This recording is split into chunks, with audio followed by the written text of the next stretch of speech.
നാട്ടുവണ്ടി ഒരു വോട്ട് യാത്ര ഇന്ന് എത്തി നിൽക്കുന്നത് കൊല്ലത്തെ ഒരു കശുവണ്ടി ഫാക്ടറിയിലാണ്. അപ്പോൾ ഇന്നത്തെ കാഴ്ച കശുവണ്ടി തൊഴിലാളികളുടെ വിശേഷങ്ങളും വർത്തമാനങ്ങളും. നമ്മളിവിടെ കയറി വന്നപ്പോൾ ഇതാ പിറകിൽ നല്ല പാട്ടൊക്കെ കേൾക്കുന്നുണ്ട്. അപ്പോൾ പാട്ടൊക്കെ കേട്ടാണ് ഇവരിവിടെ ജോലി ചെയ്യുന്നത്. പാട്ടൊക്കെ കേട്ട് റിലാക്സ് ചെയ്തിട്ടാണല്ലോ ജോലി. പാട്ട് കേട്ട് റിലാക്സ് ചെയ്യാൻ നമ്മൾ സർക്കാർ അതിനൊരു അവസരം നമുക്ക് തന്ന് ഞങ്ങൾ ആവശ്യപ്പെട്ട ഞങ്ങൾക്ക് ഇങ്ങനെ പാട്ട് വേണം. കാരണം വീട്ടിൽ കഷ്ടപ്പാടായിരിക്കും, പക്ഷെ ജോലി ചെയ്യുന്നിടത്ത് നമുക്ക് അതിനൊരു മാനസിക പിന്തുണ ഉണ്ടെങ്കിലല്ലേ നമ്മളെ ജോലി നടക്കത്തുള്ളൂ. അപ്പം ഞങ്ങൾ ആവശ്യപ്പെട്ടപ്പോഴത്തേക്ക് ഞങ്ങൾക്ക് പാട്ട് വെച്ചുള്ള അനുമതി കിട്ടിക്കഴിഞ്ഞു. ഇപ്പം ഈ ജോലി എന്ന് വെച്ചാൽ ഈ സർക്കാർ ആയതുകൊണ്ട് നമുക്കിപ്പം 11 ജോലി 12 ജോലി മാസത്തിൽ കിട്ടുന്നുണ്ട്. പക്ഷേ ഈ സർക്കാർ അല്ലായിരുന്നെങ്കിൽ ഞങ്ങൾ ഇന്നും വീട്ടിൽ ഇരിക്കേണ്ടി വന്നേനെ. ഞങ്ങളുടെ ജീവിതത്തിൽ മാറ്റങ്ങളെ ഉണ്ടായിട്ടുള്ളൂ. ഇവിടെ നമ്മൾക്ക് ഗ്രാറ്റുവിറ്റി ഒന്നും ഇപ്പോൾ കുടിശ്ശിക കിടപ്പില്ല. സർക്കാർ വന്നതിന് ശേഷം ഗ്രാറ്റുവിറ്റി ഫുള്ളായിട്ട് ഞങ്ങൾ തീർത്തു തന്നിട്ടുള്ളത്. പിന്നെ ഞങ്ങളുടെ ശമ്പളം കൂട്ടി. ഇപ്പം ഞങ്ങളുടെ PF പെൻഷൻ അതും കേന്ദ്രം വെട്ടിക്കുറച്ചേക്കുക. അവരുടെ ഒരു ഇടപെടലുണ്ടെങ്കിൽ മാത്രമേ ആ പെൻഷനൊക്കെ കൂടി കേന്ദ്രത്തിൻ്റെ ഭാഗത്തു നിന്ന് ഒരു ബഡ്ജറ്റൊക്കെ ഞങ്ങൾക്ക് തന്നു കഴിഞ്ഞാൽ ഇതിലും വിപുലമായിട്ട് ഞങ്ങൾക്ക് ജോലി നടക്കും. പ്രതിസന്ധികൾ ഇപ്പം ഈ കശുവണ്ടി മേഖലയിലുണ്ട്. എങ്കിൽ തന്നെയും നമ്മളെ നല്ല രീതിയിലാണ് നമ്മുടെ സർക്കാർ കൈപിടിച്ച് മുമ്പോട്ട് കൊണ്ടുപോയിക്കൊണ്ടിരിക്കുന്നത്.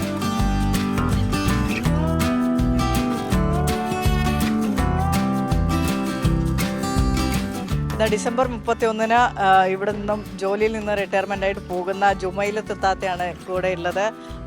ഇവിടെ പോകുന്നതിന് ഒരു ചെറിയ സങ്കടമൊക്കെ ഉണ്ടാവും. പക്ഷേ ഈ സർക്കാർ വന്ന് ഈ 10 വർഷം കൊണ്ട് നല്ല ജോലി നടക്കുന്നു. ഞങ്ങൾക്ക് ഒരുപാട് ഇഷ്ടമാണ്. ഇനിയും ഈ ഭരണം മതിയെന്ന ഞങ്ങളെ ആഗ്രഹം. പെൻഷനൊക്കെ എല്ലാം മുടക്കം തീർത്ത് കൊടുത്ത് അവർ തന്നെ വരട്ടെ, ഇനിയും അവർ തന്നെ വരണമെന്ന് ഞങ്ങളെ ആഗ്രഹം. കാരണം ഇനിയും ഞങ്ങൾ പെൻഷൻ മേടിക്കാനുള്ളത്. കോൺഗ്രസ്സുകാർ വേണ്ട, അവർ കയറിയ ഒട്ടും ജോലി നടത്തത്തില്ല. മൊത്തത്തിന് 5 വർഷം വേണമെങ്കിലും അടച്ചിട്ട് വരും. അല്ലെങ്കിൽ വേറെ കയറി പോയാൽ കുഴപ്പമാണ്. നമുക്ക് ഓണത്തിന് ബോണസ് പോലും കിട്ടത്തില്ല. നമ്മൾ സമരം ചെയ്യണം. പിണറായി സർക്കാർ നല്ല കാര്യങ്ങളാണ് ചെയ്യുന്നത്. നല്ല കാര്യങ്ങളെ ചെയ്തിട്ടുള്ളൂ. വേറൊരു കമ്പനി ചെന്ന് ജോലി ചെയ്യുമ്പോൾ അവിടുത്തെ കമ്പനിയിൽ ജോലി ചെയ്താലും ഒന്നും പറ്റത്തില്ല. ഇതാകുമ്പോൾ നമുക്ക് ക്ഷേമോതിയും പ്രൗഢമണ്ണിൻ്റെ പൈസയൊക്കെ അടയും.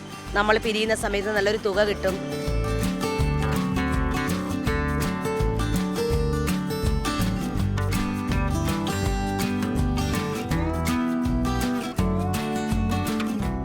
തൊഴിൽ ദിനങ്ങളില്ലാത്ത ഒരുപാട് ദിവസങ്ങൾ കടന്നു പോയിട്ടുണ്ട് ഈ മനുഷ്യന്മാരുടെയൊക്കെ ജീവിതത്തിൽ. ഇന്ന് അവർക്ക് സന്തോഷമാണ്. തൊഴിൽ ദിനങ്ങളുണ്ട്, ആനുകൂല്യങ്ങളുണ്ട്. കെട്ടിക്കിടന്ന കുടിശ്ശികയായി കിടന്ന 18 മാസത്തെ ക്ഷേമ പെൻഷൻ, ഒരു ജീവിതകാലം മുഴുവൻ കശുവണ്ടി തല്ലിയതിനു ശേഷം ലഭിക്കാതിരുന്ന ആനുകൂല്യങ്ങൾ, ക്ഷേമ പെൻഷൻ, അത് കുടിശ്ശിക അടക്കം തീർത്തു കൊടുക്കുന്ന സർക്കാരിനോടുള്ള നന്ദി, അത് ഇവരുടെ വാക്കുകളിലൊക്കെ പ്രകടമാണ്. തരുന്നു, കൂലി കൂടി മാസത്തിൽ 10 8 ജോലി തരുന്നു. ഇത്രയൊക്കെ തരുന്ന എല്ലാ ആനുകൂല്യങ്ങളും ഞങ്ങൾക്ക് തരുന്നു. മുടക്കത്തിൻ്റെ ശമ്പളമൊക്കെ കറക്റ്റിന് ഞങ്ങൾക്ക് തരുന്നു. ജോലി ഒരു ഭരണം കുഴപ്പമില്ല. ഞങ്ങൾക്ക് ഒരുപാട് മാറ്റങ്ങളുണ്ടായി. കൂലി കൂടി, ജോലി കൂടുതൽ നടന്ന്, ഇനി ഇവർ തന്നെ കയറി ഇനി ഇതേ കണക്ക് മുമ്പോട്ട് പോകണമെന്നാണ് ഞങ്ങളുടെ ആഗ്രഹങ്ങൾ. ഒരുപാട് സഹായങ്ങൾ ഈ നാട്ടിൽ അവർ ചെയ്തിട്ടുണ്ട്, ഇനിയും ചെയ്യുമെന്ന് നമ്മൾ വിചാരിക്കുന്നു.